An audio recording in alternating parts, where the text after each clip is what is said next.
RingGangRadio.com.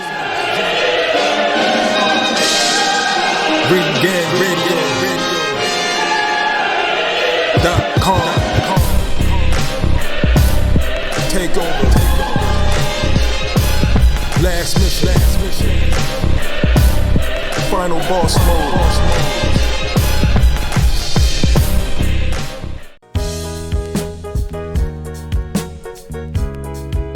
Yeah, what's good, yo? Welcome to another episode of Real Talk, where, as always, if shit's real, we talk about it.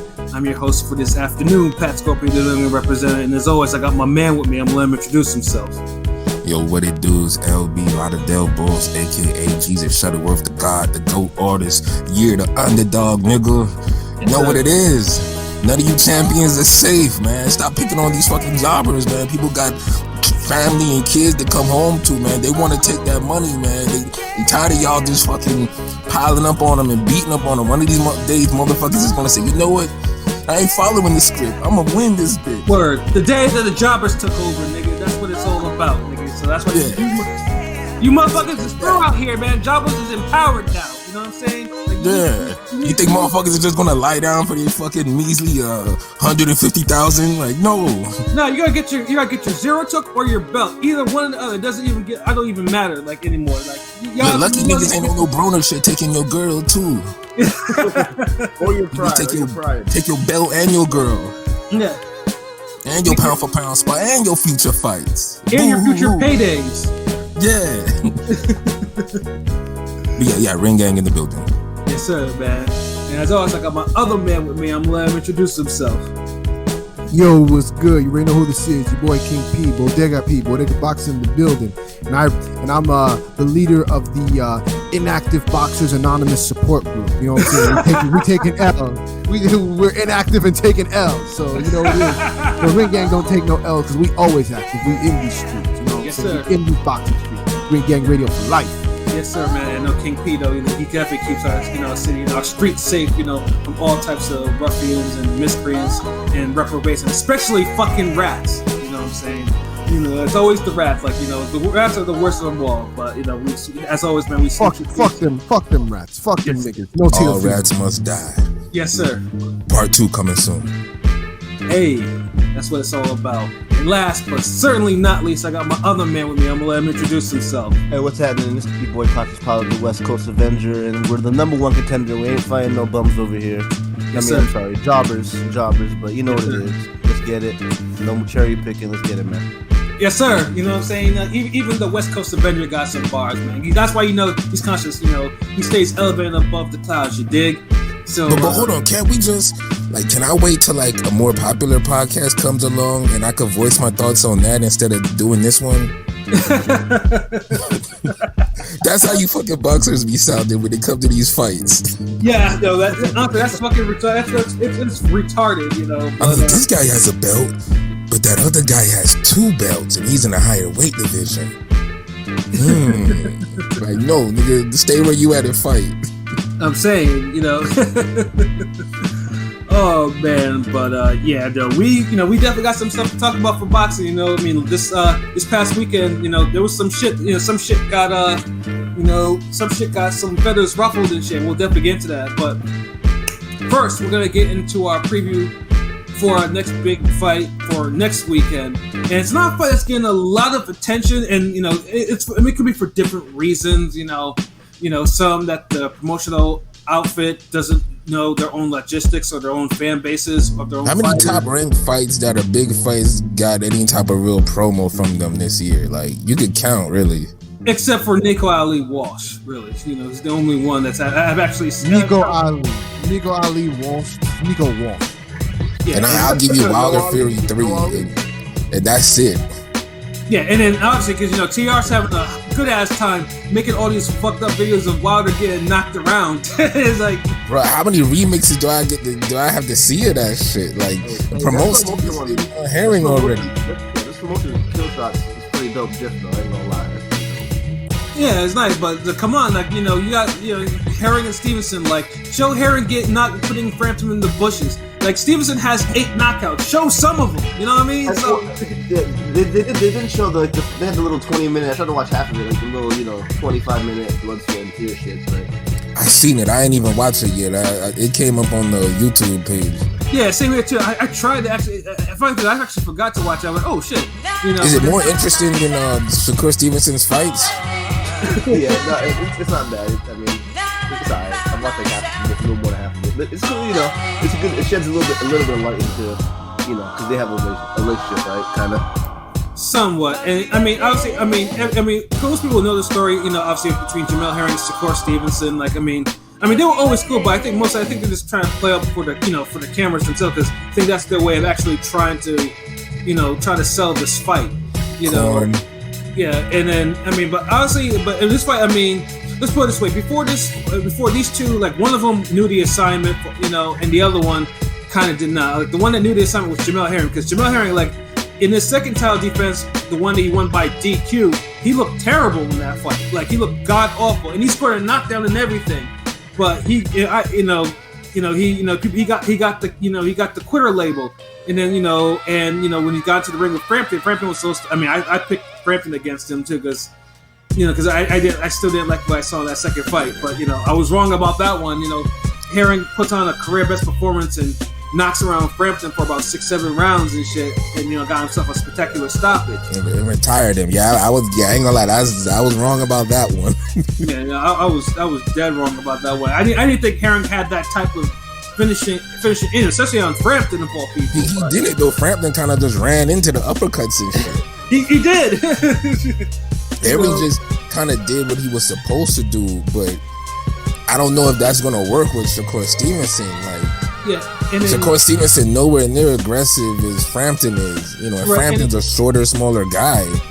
Yeah, and that lack of in-fight aggression has sometimes has worked against him. It worked on him as his last fight because he fought Jeremiah Nakatia.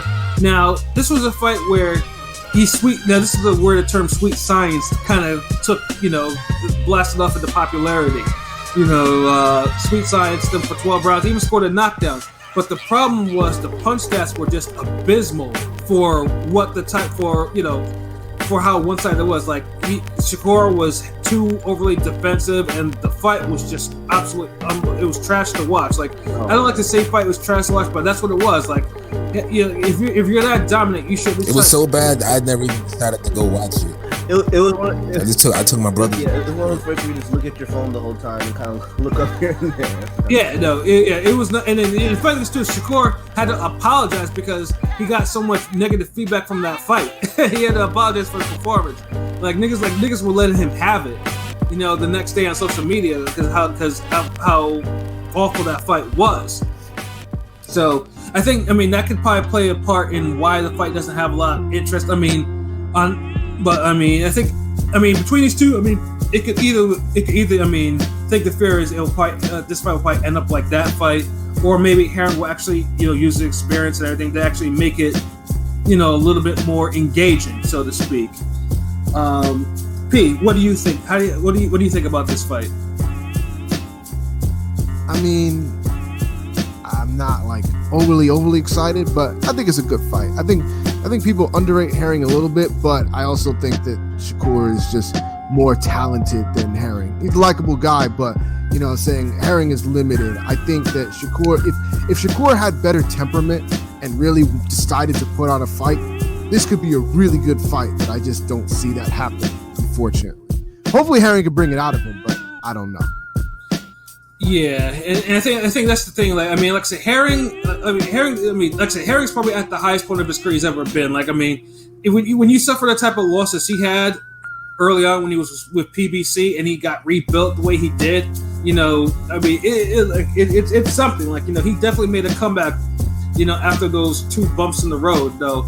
But I think it's just mostly just like, I think just like how I think about in the Frampton fight, that he's just you don't know if he's up to par to handle someone who's probably Shakur is growing. Like, dude is probably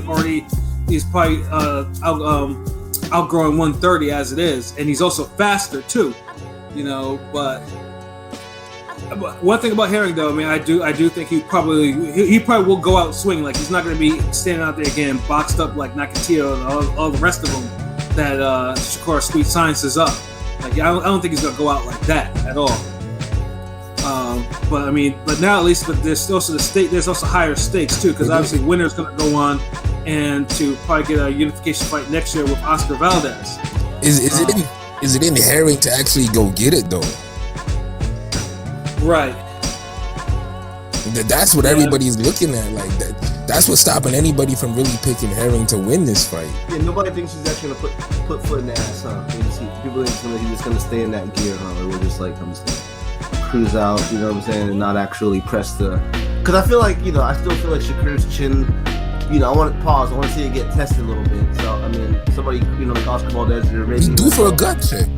He's due for a chin check. So I mean, I want to hopefully. I don't know. I think Herring. I don't know if Herring will be the one to do it though. Yeah, I don't know if Herring's gonna be able to do it. He got the ability, dude. That's what kind of he does. He has the ability, but like, does he have the mentality? You know what I mean? I don't know. Yeah. I think he's happy to be here. I mean, he already got the Frampton win, so he's, I don't know. He gets a Shakur Stevenson win. He's a lock or almost a lock for Fighter of the Year. He's at least in the running. Yeah. I mean, truthfully, the fact that he's actually going on to, I didn't think he would make it to a fourth title defense. Really, I'm not even gonna lie to you. Me neither. I'm with you. Yeah, I mean, I thought he would have lost his belt and let's say, and he's a cool person. We still support him even before he became champion. Like, cause he's a cool person to talk to on social media and everything. Like, he's a good guy, and he's a good human being too. But it's just like, I mean, usually when people say who are like the weakest world champions, he kind of shows up on these lists frequently. But he's made it to title. Hey, you made it to title defense number 4 though, so he must be doing something right. You know what I mean? Never would have thought the guy that got beat up by Shavikov would make it this far. I'm saying, right? Like, one-sided beating at that. Like, Shavikov put his foot in his ass. Like, and Shavikov is now it's like history.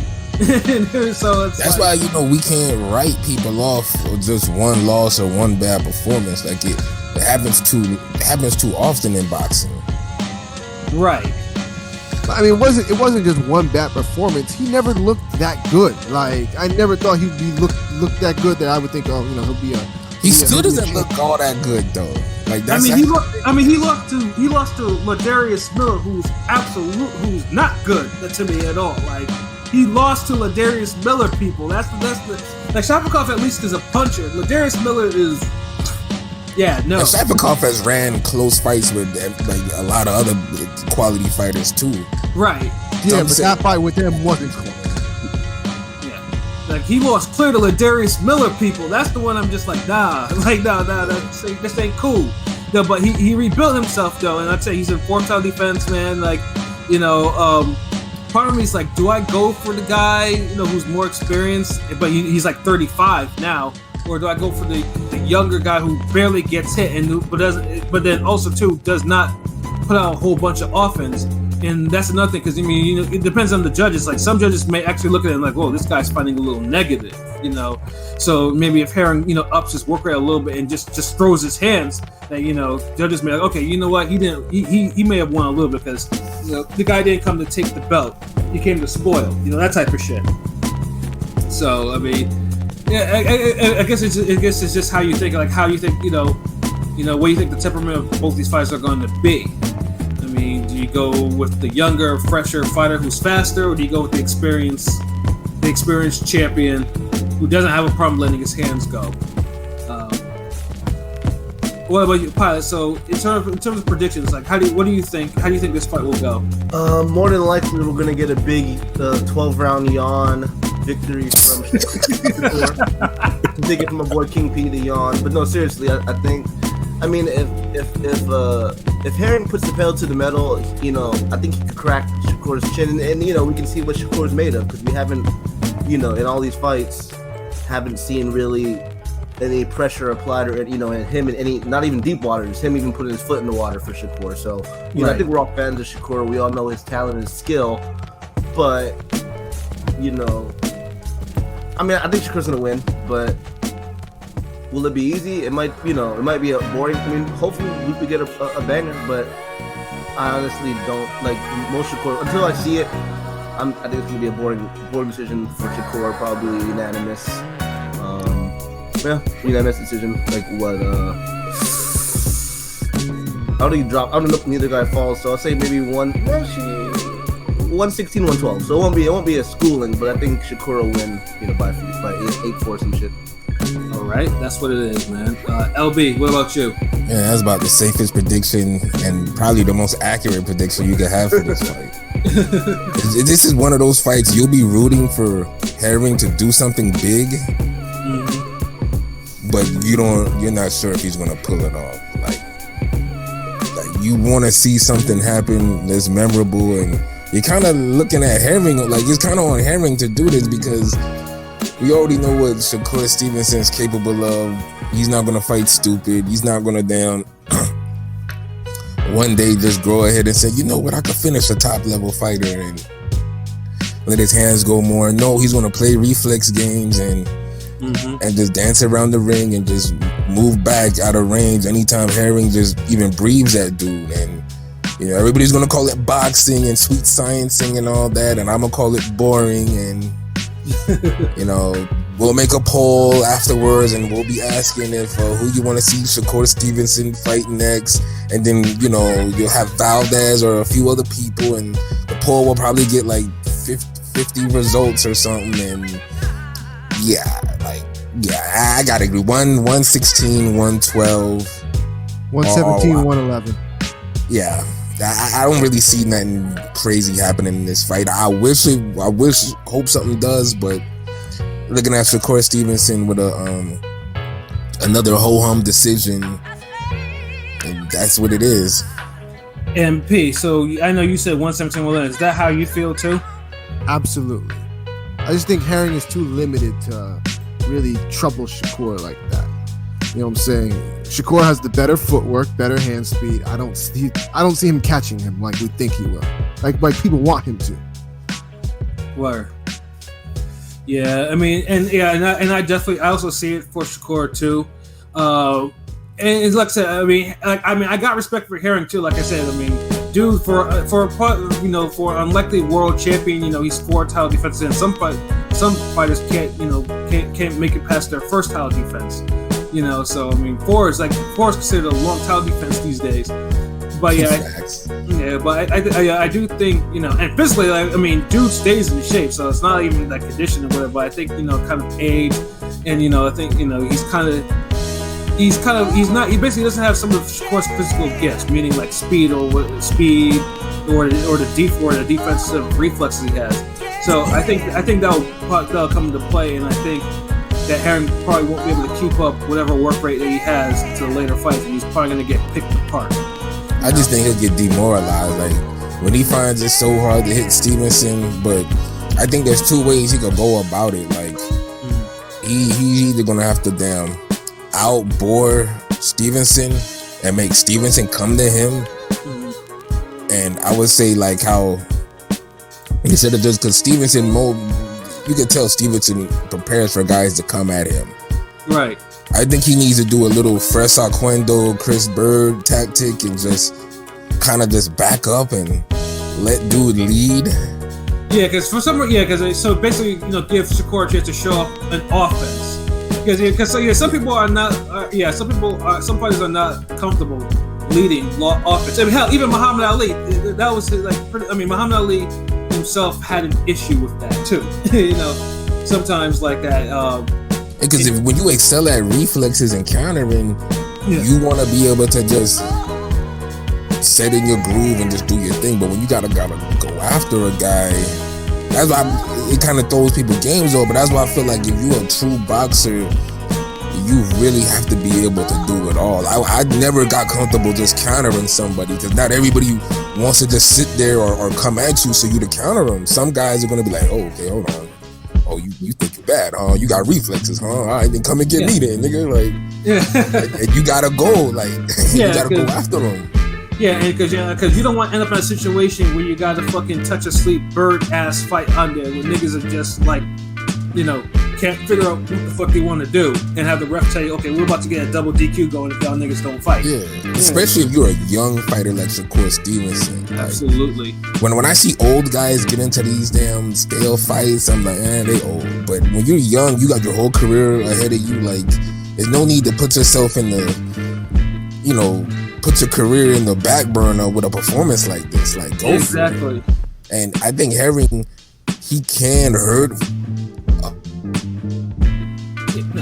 If you just clip Shakur Stevenson coming in, get Shakur Stevenson after him, clip him with an uppercut, because Herring's uppercut is money. So let me ask you this: do you think Herring's gonna have a quote unquote moment in this, or not even? He'll have a moment. He'll have a moment, and I think if it happens, it'll probably be in the first half of the fight. Yeah, I can see like 4 or 5 or something like that. I think it might be late in the fight, actually. But honestly, I mean, in terms of, I mean, I do think that Shakur, like, it's probably still thinking for the first time. I think Shakur will probably make an effort to try to put hands on Herring, if not try to put him away. Because, like I said, I mean, like he had to apologize for that for us. He won like a 120 to 107. Like he had to apologize for that shit. So I know when you have to and then took it back afterwards. Like the thing is, like Shakur, and I like Shakur, but he comes off as like, and it's not even just a him. Like a lot of these young fighters come off as so insecure, and I feel like it affects what they want to do in the ring because they're too worried about what people are gonna say afterwards, and then they do stupid shit like go up to their opponent after the fight. Oh well, how'd you think I do? How's my power? How's my defense? How's my footwork? I think I just fought you. Like I'm not gonna like. I'm not your interviewee. Like, hold on, talk to Merchant or somebody. Yeah, where's Mannix when you need him? Like, fuck out of here. You know, insecurity and immaturity. I mean, maybe immaturity. Immaturity too. Yeah. Because when Shakur spars with like his peers, I've seen all those. You know, the sparring he does with Teofimo and Tank and all of them. Like he shows he's got some dog, but then when it comes to actually fighting in the ring, it's like completely different. Like, what did I say in the chat? What's different? No fucking head. Dude, it's like he goes from being a dog to trying to play chess and doing it all wrong. Yeah, that's the scariest set of chess I've ever seen in my life. I would never disrespect chess like that, nigga. That's like advanced tic-tac-toe or some shit. I don't know. Because he's obviously trying to be a thinking man in the ring. Because like chess is a thinking man's game. So he's obviously trying to be a thinking man, but he's doing it all wrong. I just hope. I have one hope. I hope that we don't get another package of the matchup of Floyd Mayweather and him being the new Floyd. You know what I'm saying? They always do that. Oh my god! Like every put time. That shit to rest already. Every time, bro. You know they're gonna do that Saturday. They're gonna do that Saturday. That's gonna be the whole promotional package. Floyd has this now. Shakur is currently doing this, so that makes him an elite company. Like, Floyd Mayweather. Message to boxing promoters: there's other great legendary black fighters other than Floyd Mayweather Jr. And I mean, can I get at least a Sweet Pea type of comparison? You know, that's dope. Yeah, something. And honestly, I don't think he fights like neither guy. Like, he doesn't. Can we just put all this boring shit on Stevenson? Like, I don't know who the fuck he fights like. The result is like a Rigo yarn, but he don't fight like Rigo either. Yeah, he's kind of like a Rigo sort of. I don't know. We'll see. Nah, he's nothing like Rigo to me. No, not really Rigo. I'm just saying like the reaction, dude. I don't know. It seems like lately you get the same result. You're bored as fuck, yeah. I want Shakur. I mean, I wish Shakur was, a weight above higher so he could be in the mix with the 4 Jesters, but he'll be there soon enough. Put his foot in his ass. Huh? People take more chances at them higher weights, man. Yeah. No, you're right. Yeah, you're right. Like, that's what I'm saying. He need to damn pile up all his good wins now. Like, dudes be waiting too long to fight the elite opponents, and it's like, first of all, you're older. It's like waiting to do a hard construction job when you're 35, and instead of trying to just man up and do it at 25 and save your money and advance to something else when you're inside a building in an office or somewhere. Who wants to work that fucking hard at 35? Not saying you can't do it, but come on, like, you want to be cutting lawns when you're 41? I don't care if you got a sit-on riding motor and you on some Hank Hill shit. Like, still, like. And and just to get my prediction too. I mean, I do think Stevenson's going to win. I mean, I'm thinking probably maybe a 117, 111 type decision. And I do see it knocked down, but I'm more seeing more or less Herring getting knocked down in this fight. But like I said, I'm just hoping. I think we're all hoping for some shit to go on. But Bob Arum and company did not do themselves any favor by, because usually their fights, there's always like the co-main that's actually cool, but in this particular case, like the undercard is basically Olympic fighters and Nico Ali wash. Like none of them are in any significant fights. Like not even one. So they set up Shakur Stevenson to fail. I see what they did now. Yeah, they're it's like waiting for the main event to be the fight that everyone talks about and remembers, and when it ends up not being a good fight, people gonna shit on Shakur Stevenson instead of really because they weren't able to enjoy a full night of boxing in just one bad fight. You're gonna get a bunch of fluff in mid, and then you're gonna be mad because the main event was not entertaining. So, yeah, and I've never seen anything like this. I mean they got Vander Holyfield's son Evan Young Holyfield, and they got hold on, what's his name? Say his name again one more time. My fault. Please. Evan Young Holyfield. Oh, okay. Young spelled Y-U-N-G, and I had to roll my eyes as I spelled that.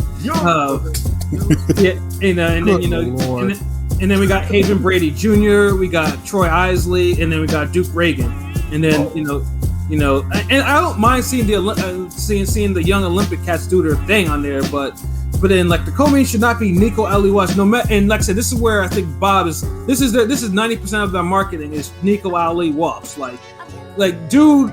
He should not be above anybody. Like he should be opening fight status. Like seriously. And honestly, him, like if you read the articles, like I made a nice little parody on this. He played the part in my parody because it's just like it's retarded. Like Nico Ali, like yes, grandfather is one of the greatest of all time. Yes, I love the man to this day. But no, like let him prove himself at least before he gets all his attention. Because when he gets brutally knocked up by some jobber. This will be a theme that we'll talk about during the podcast. That's like, you know what? This is Muhammad Ali's grandson. Fuck are they trying to do? Setting me up to be knocked up by Ali's grandson, man. Man, let me upset this apple cart. So so that could very well happen. Yeah, because Nico Ali didn't have a long amateur career or anything like that. And like I said, although he seems to be a tough kid, but someone is going to catch him one day. If you keep putting him that high up in the card, and it's gonna get memed up. It's like every promoter has their Campbell Hatton. Yeah, Nico Ali is the Campbell Hatton of TR. Yeah, I don't know who PBC. Oh, PBC has Joey Spencer. Yeah. So you see Spencer versus Fondura soon. Yeah, Joey Spencer is like once he faces someone a big league at overseas you had Josh Kelly, but he just got upsetted. So yeah. Now the next person. Now is the next the round robin, the Deadpool round. Yeah. Oh man, but yeah, this was a card that needed a solid main. If they had a solid main event, I probably would have put it in like, okay, you know what? Let me attend this. Because Atlanta's a nice little city to visit once in a while. But I just like, but I was just like, ugh, I can't bring myself just for this particular card to go live like that, But hey, but we do wish for the best though. Like I say, I'll try to remain positive. Like I say, Herring Stevenson understand what they need to do, and Atlanta doesn't end up booing them out or anything like that. Or because Bob thinks that black people love Atlanta and so that's where they need to fight. That type of deal. It's true though. Yeah, I mean not that black people love Atlanta, but it's true that Bob thinks that. Yeah, I mean because Tank sold in Atlanta, so that's what it is. Like And so when it doesn't sell, it's gonna be black people don't support each other. Black people didn't buy this film. Like it is what it is. Right, and truthfully think, I already know Top Rank is probably tired of Herring as champion too, because I remember even before that, remember that bullshit with the first bid where Shakur Stevenson was getting 67% and Jamel Herring was the champion getting like 33%. Like what kind of shit is that? Luckily I think they got that shit straightened out, so they didn't have to go use to do the first bid. But yeah, no, I do think Herring knows that Bob probably doesn't want to be champion anymore. So yeah, so I think Herring might have because he's retiring too. What's that? Because he's retiring soon. He's talking about retiring. Like they know he's yeah. Bob knows he's 1 foot out the door soon. So So yeah, Yeah, so, like, what so you expect? pretty much if it does go to distance, pretty much Stevenson's gonna get it unless Stevenson got like knocked down at least maybe 3 times or some shit like that. You think either guy gets dropped or is the canvas or I mean, I said that there'll probably be a knockdown in my prediction. It'll probably be Herring going down. Gotcha. Yeah. So yeah, look, we just hope for the best for And next this is Saturday. right? Like, what time it start? The main card, Stevenson and Ali Wash and something else. I think that's 10:30. That's another fucking thing too. Oh my god! Like, I don't want to stay up late to be put to sleep. Top Break needs to get this is a good segue into our next topic, but don't be, these cards don't need to be fucking airing this fucking late, like 10 o'clock at the latest. But 9, like if you want to do the main card part, like 9 or something. This is, I said, it's not Friday or anything like that. Like do the previews. You're on 6:30 at 7 o'clock, and then by 9 or so have this shit going. And if it's 10, at least if it was actually like a monster fight or some shit like or a monster co-main, then But 10:30 is like no, bro, like no. And then last week was fucking 11:30. Like, nigga. Yeah. And luckily, on. and that's a perfect segue. But at least that Friday card, it was it was worth it. It was, and it kept the energy. But Saturday at 10:30 to see paint dry when you could have had paint drying earlier in the day. I'm just like, I'm over it. So for the record, everybody's picking Shakur snoozing sin. Oh God! Oh Lord! Oh, as Shakur Sleepenston? sleeping. No, whoa, chill. You can't make sleeping jokes, nigga. That's not for you. You got me. Nah, I'm sorry. But and then Rusty, We can't allow that. yeah, and I'm seeing Rusty. Rusty's actually pulled for Heron too, but y'all probably collect Shakur's too boring and look like a sucker punching that chick. See, I'm trying to keep his personal business out of that. He did. I mean, granted, it was on video, but I'll still say allegedly. You know what I mean? But allegedly on video. yeah. Sometimes people got to get them hands. Like, I don't know what happened or whatever. He moved past it, so I'm not gonna keep bringing it up. But it was a funny moment. She ate like a Scooby snack. She ate that shit like a Scooby snack. Yeah, a moment of weakness. Yeah, no, something like that. Immaturity. I'm sure everyone learned a lesson that day. Sure did. As a boxer, you have some restraint on your hands, and as somebody in the street trying to fight a boxer, have restraint on your fucking attitude. Yeah, and the thing is, Shakur, I think we all better off.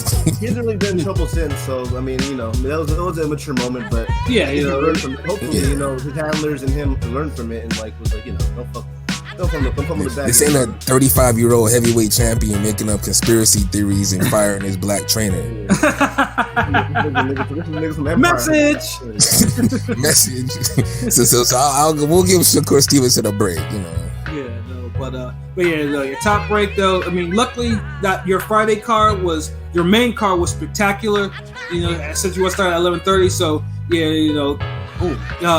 we'll definitely give you some slack on that one because truthfully too, like we were supposed to preview this card, but Wilder and Fury conversation ran so long because there was so much